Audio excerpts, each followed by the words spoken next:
Now, think about this from a storyline perspective. This is what I think about all the time. That's why I'm sharing it. Tatum and Luka, both right now, vying to be the faces of the league, right? Now, you're competing with others, but if this is the finals, you don't think this is a legacy ring for either one of those guys? Of course it is. If Tatum wins, think about what that means in this city. Wearing that jersey, that brand, all the accolades he's already collected.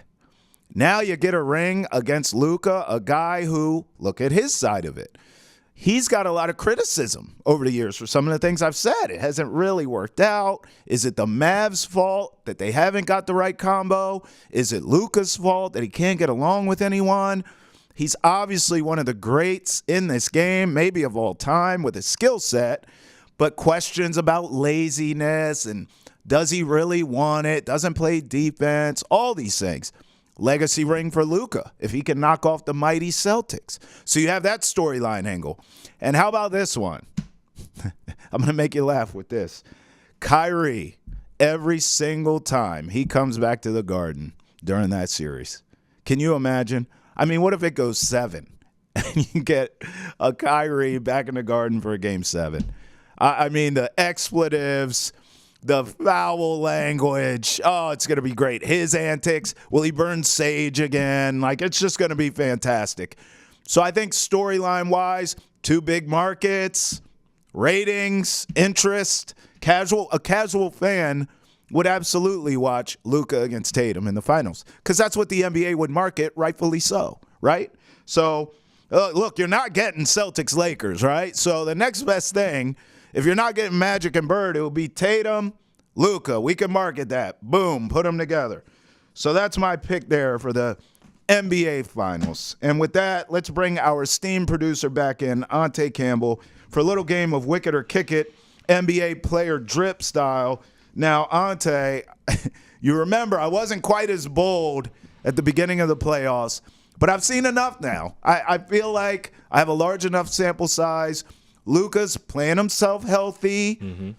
Give me the Mavs in the finals. Your thoughts? Whew, Trav, I don't know if I'm ready to go down that route just yet. I got to see what happens in Game 6. I think the Thunder are going to play better. We'll talk about a little bit about that later. Okay. But really, I really wanted to talk about D. Mitch because I need my applause because you told me that the best place would be the Cavs for him. Yeah. And I'm just going to bring this graphic up real quick as we talk about it. He grew frustrated with some of his teammates, right? Their lack of maturity, their focus, playoff level readiness, and willingness to listen during the playoffs this year. Come on, Trav. Yeah. I told you that he was needed to leave the Cavaliers, and it's clearly obvious now that we see all these reports from Shams that you brought up. Yeah. So I just want my applause. Okay. For that one as well. Can we hold the applause first? Yeah. Can I just rebuttal? Okay. And then we'll see if you still deserve the applause? Yes. Do you remember my knock on Donovan Mitchell? It was a specific word I used, intangibles. Yep.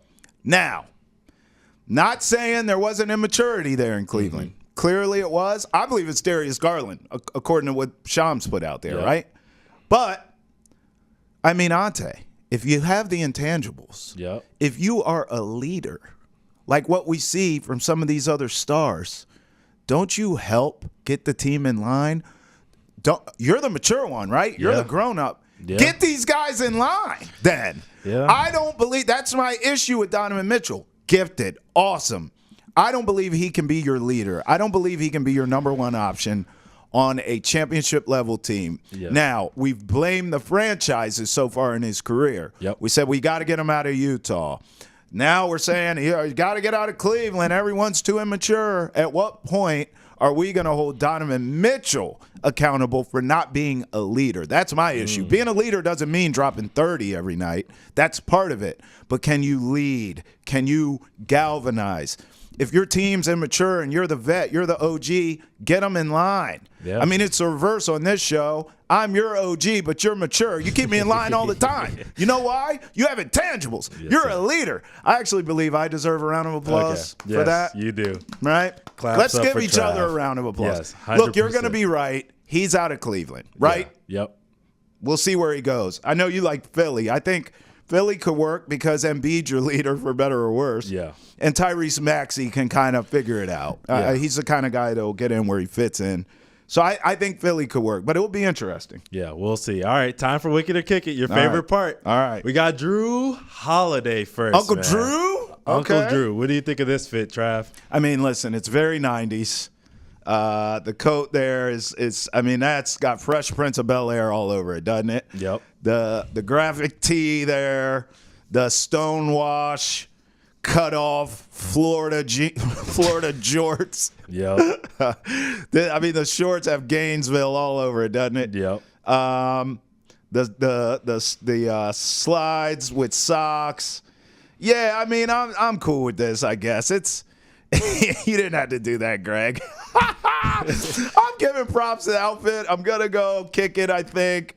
And he just zooms in on them ugly ass socks with the. But you know what? It's fine. It's very Drew Holiday. Like I think he's understated. Yeah. I think.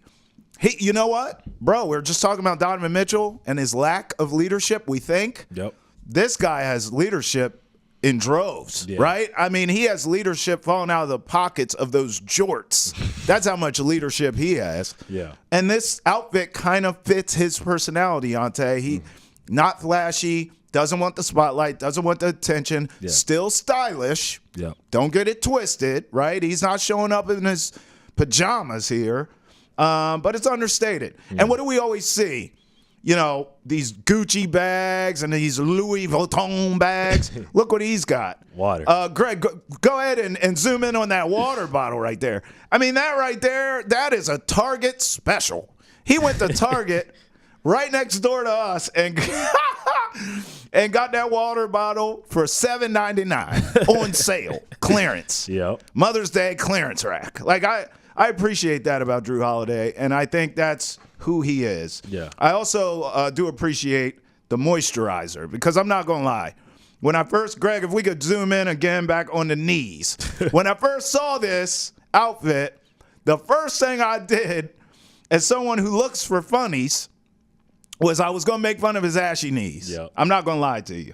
But he's good, man. Cocoa butter's on point. Yep. I like Drew Holiday. I'm going, now it's a barely kick it. It's barely, because it's borderline. Them Gainesville shorts is getting to me. Yeah. But I'll go kick it here because it fits his personality. Yeah, I'm with you. I'm like borderline too. As we know, right. my scale 7 and above is Wicked. This one's probably like a 6.5 for me. So I'm going to point out the shorts as well. You know what they reminded me of as soon as I saw them? What? Those jean shorts.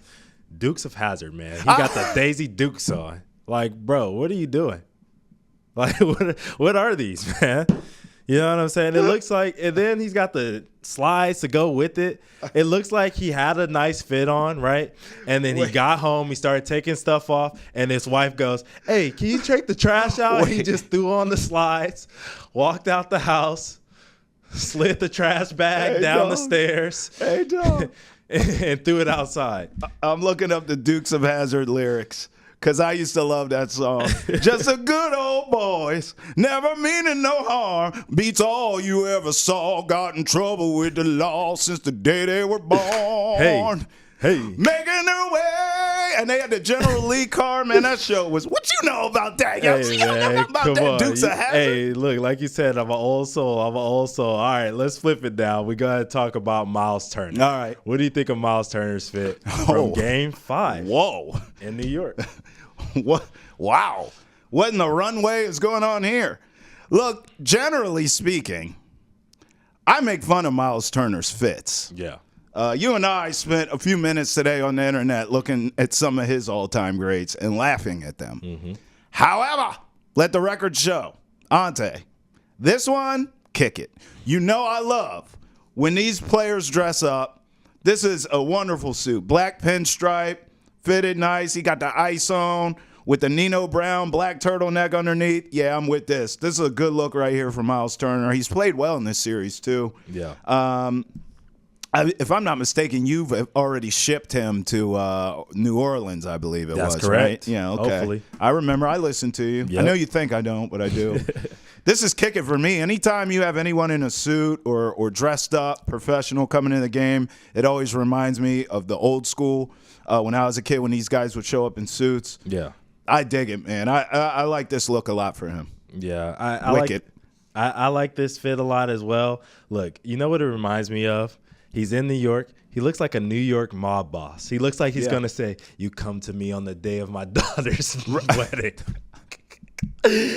and ask me for a favor." You know what I'm saying?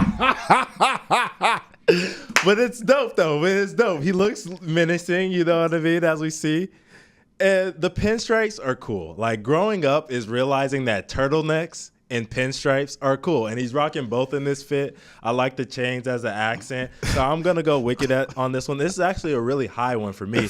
You weren't as high on this. This is a 9.4 for me, Oh, Trav. wow. It's one of my favorites that we've seen so far. Wow. I really love this fit from him. All so right. he's doing a great job. Yeah, I like that. All right. Now we got Lou Dort. Oh, Lord. See, you do this on purpose. I barely go Wicked for Drew Holiday. Yep. I go all the way Wicked for Miles Turner. And then I believe you do this just so I can hate. And you know I love hating. I'm kicking the hell out of this outfit. I mean, what is this, bro? Like, this is very, you know what this reminds me of? This reminds me of like mixtape Jeezy. Like, this is too early to mid 2000s for me, bro. Like, I look at this and I immediately think Trap or Die 1, 2, or 3. Yeah. I can't, this is not, I don't like it. I don't like the writing on the jeans is not my thing. How many tones of jean is there? Like, if you go up a little bit, Greg, scroll up a little bit here. Our esteemed director, Greg, we're working hard as always to give us the best angles. When I first saw this, right there, Greg, when I first saw this, Ante, Yep. I thought he was sagging. Man. I didn't realize it was a stupid material. I thought he was sagging. And I was like, bro, what are you doing? You got your whole ass out. But then I realized it was just the material of the jeans. I hate it. I hate everything about it, and it stinks. Now, up top, the hoodie is cool. Like, it's a normal hoodie. Yeah. If you wear that hoodie with normal jeans, then I would say, well, it's kind of bland, but you can't really knock it, so it'll be a barely Wicked, like Drew Holiday was. But when you wear that hoodie with the combination of them jeans, I can't do it. Is his favorite letter R? Like, why is there so many R's on his pants? I don't like. Is it so we enunciate Dort? Like, we want to put more emphasis on the syllable for the R in his name? Lou Dort. Like, I don't get it. It's dumb. This outfit's dumb. Kick it. Yeah, I'm with you. The first thing I thought was sagging as well. I thought he was sagging when he was wearing these.